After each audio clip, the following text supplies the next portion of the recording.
Hello NEET aspirants 2025। आशा करता हूँ कि आपकी तैयारियां जोरों शोरों से चल रही हैं, लेकिन उसके बीच एक अपडेट आई जिसको बताना मेरा कर्तव्य है, और वो ये है कि NEET UG to be conducted in CBT mode की बात हो रही है। और ये सीबीटी मोड होता क्या है? सीबीटी मोड मैंने कंप्यूटर बेस्ड टेस्टिंग, और बहुत सारे बच्चे आप में से जानते भी हैं कंप्यूटर बेस्ड टेस्टिंग क्या है। जैसे JEE Mains and JEE Advance में होता है, कोई पेपर नहीं होता है, कंप्यूटर पर ही क्वेश्चन आते हैं और आंसर आप प्रेस करके दे देते हो ऑप्शन के हिसाब से। तो ये मेथड से कोशिश की जा रही है कि आपकी नीट की यूजी जो एग्जाम होती है उसको भी कंडक्ट कराया जाए।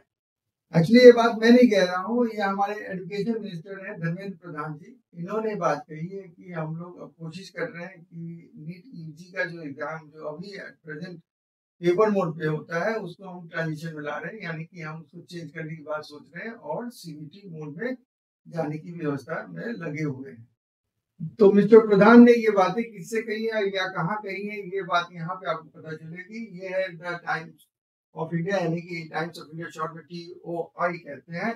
Speaking exclusively to TOI, Pradhan said a consensus has been developed in consultation with the Ministry of Health, National Testing Agency (NTA), and a newly formed third-party monitoring group led by former Indian Space Research Organization Chief, ISRO Chief R. Radhakrishnan।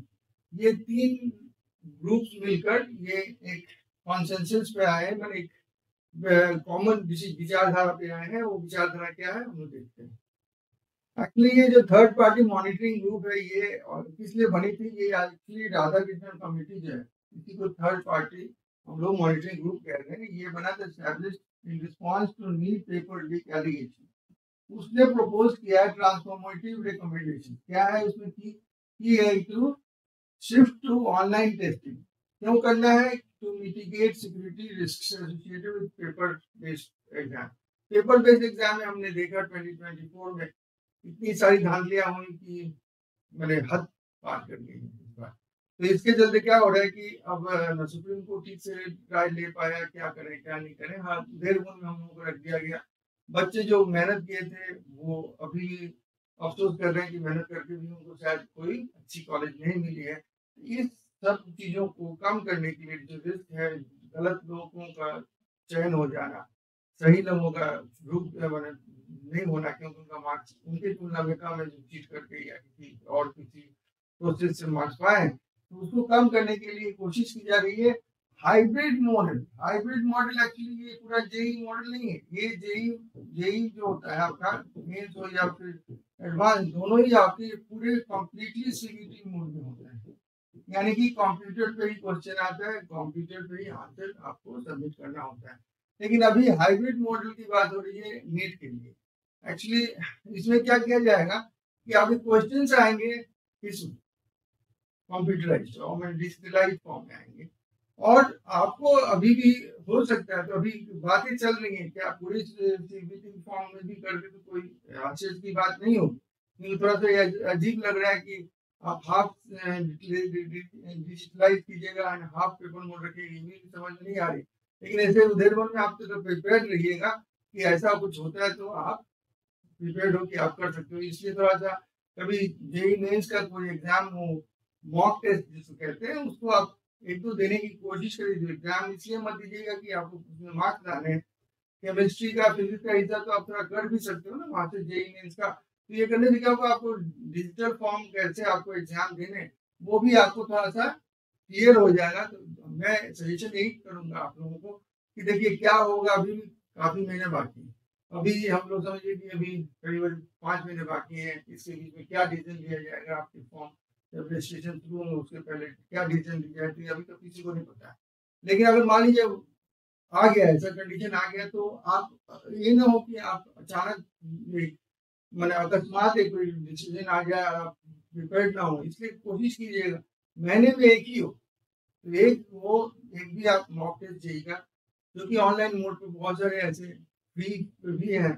आप देखिएगा तो उसमें आप दे दीजिए। मैं नहीं कह रहा मार्क्स लाए, कैसे देते हैं उसके लिए आप कैसे उसमें उसमें एक ऑप्शन होता है जो कि आपके पेपर मोड में नहीं होता। वो है कि आप एक रख सकते हो कि इसको हम बाद में चूज करेंगे, और लास्ट में आप नहीं भी चूज करते हो तो कैंसिल आउट हो जाता है। और एक होता है कि आप एक बार कंफर्म कर दिए तो वो चेंज नहीं कर सकते। तो ऐसे बातें होती हैं कि वो आपका इंक्लूडेड भी हो जाता है। इस तरह से आप ख्याल रखिएगा कि कोई वैसा क्वेश्चन ना चला जाए जो आप गलत दाग दिए हो और सोचे बाद में इस पर आउट कर देंगे, आउट नहीं किया आपने। तो ये सब चीजें सीखने की चीजें हैं सीबीटी में, तो आप जरूर सीख लें।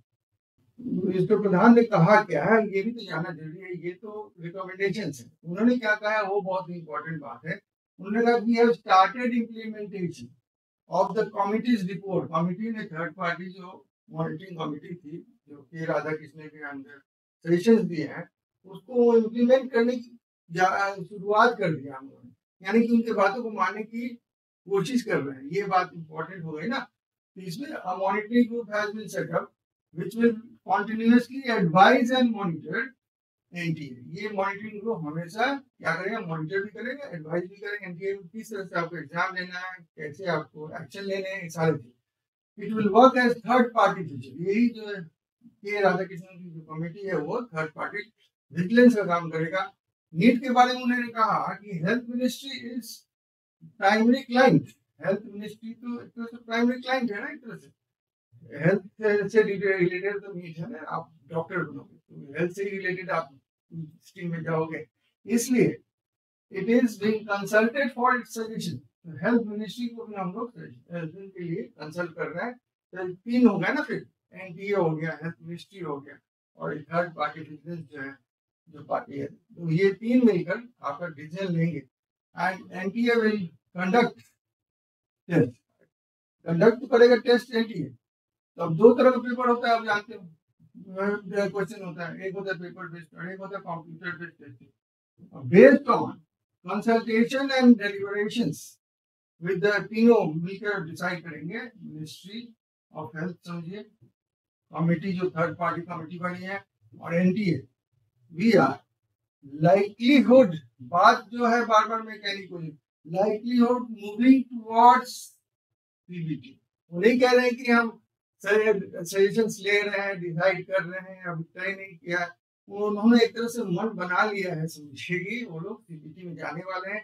अब ये 2025 में वो लागू कर दें या 2026 में लागू करें वो बड़ी बात नहीं है, लेकिन उनका पॉजिटिव सोच है कि वो सीबीटी की तरफ जा रहे हैं। इसलिए मैं कहूंगा कि अगर 2025 में तो अचानक आपको आप फेस करना पड़ेगा, इसलिए मैं तो कहूंगा कि एक दो आप मॉक टेस्ट देगा दे ही दें। हाँ, ये भी मैं कहूंगा कि तैयारी में कोई कमी मत रखिए, सीबीटी हो या पेपर बेस्ड हो, आपको क्या जाता है, आप प्रिपेयर सही हो तो आप, हाँ ये है कि आप एक प्रैक्टिस किए हो एक तरीके से, मॉक टेस्ट दिए हो इतने दिन। आप मान लीजिए कोई बच्चा अभी जो दे रहा है इस बार पहली बार, तो 1.5 साल से तो एक ही पैटर्न पर दे रहा है जो कि पहले था। अब उसको अचानक कहा जाए कि आप चेंज करो तो दिक्कत होगी। जो रिपीटर्स हैं उनको भी दिक्कत होगी, क्योंकि एग्जाम्स भी दिए हैं तो उसी मोड पर दिए। हाँ, जो कह सकते हैं कि 11 में उनके लिए ठीक है कि अभी तो उनके लिए 2026 का बात है, तो वो आराम से भी सोच सकते हैं। लेकिन बाकी लोगों के लिए थोड़ा सा ये तकलीफ की बात हो जाएगी। और मैं आज चाहूंगा कि आप कमेंट में ये जरूर लिखें कि आप कौन सा पेपर आप चाहोगे, कि वो आपका पेपर मतलब कौन सा आप एग्जाम चाहोगे, पेपर बेस्ड चाहोगे या कंप्यूटर बेस्ड चाहोगे टेस्टिंग। क्योंकि उसी हिसाब से हम लोग, अगर आप लोग रिस्पॉन्स देते हो, कमेंट करते हो, तो हम भी तो मिनिस्ट्री से यानी कि एजुकेशन मिनिस्ट्री से अपील कर सकते हैं कि बच्चों का कंफर्ट भी देखिए, आप उनको इसी मोड में रखिए ताकि वो अच्छी तरह से कंफर्टेबली एग्जाम दे सकें। तो ये आशा करता हूँ कि आप फीडबैक जरूर देंगे और फीडबैक के अनुसार हम भी आपको हेल्प करेंगे। ये डिस्ट्रिक्ट का वादा है। Thank you.